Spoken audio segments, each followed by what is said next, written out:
výtvarníka pana Matuše Cepku a spoluautora asistenta pana profesora Karla Weissexera.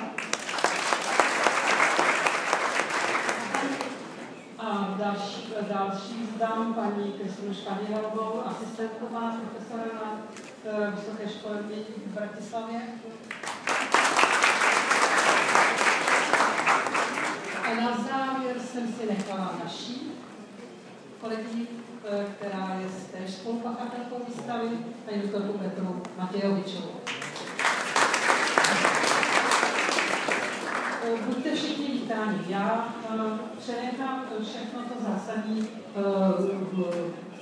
dalším těm, kteří o tom ví samozřejmě více než já. Já jenom chci říct, že jsem velice ráda, že máme československou výstavu zde a nebereme to jako zahraniční výstavu, je to skutečně výstava přátelská mezi námi. Za mnou